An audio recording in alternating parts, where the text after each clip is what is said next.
Welcome to Real Reviews. I'm Chase Lee, and I'm here to review The Iceman. This is the true story about Richard Kuklinski, who murdered supposedly over 100 people. And when he had his interview back in the day before he died, he had no remorse. This guy was cold. He had no soul, what it seemed like, and that's why it's called The Iceman.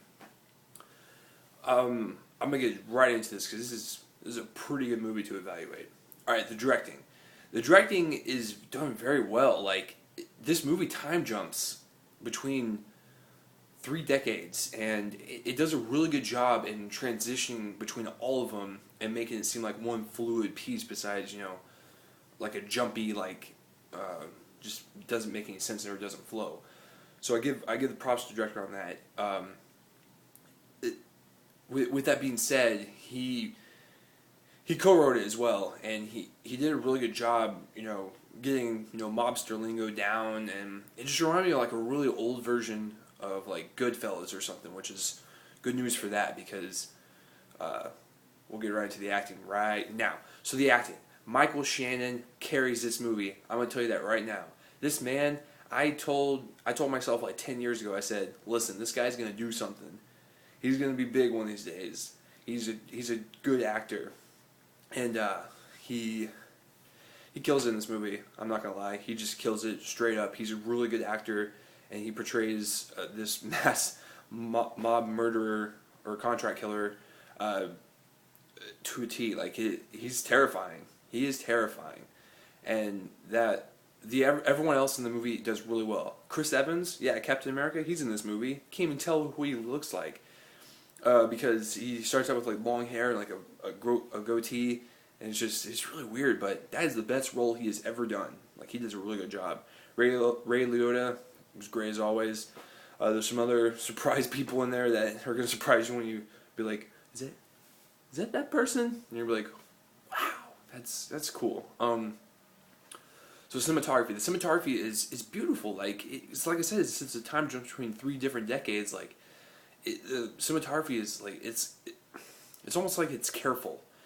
When someone films something, they want to make sure this looks good, so they're careful with their shots. They're not gonna just throw it around everywhere. They're gonna plan this out to a T. That's what it felt like. It felt like this movie was planned out really well, and it showed on screen.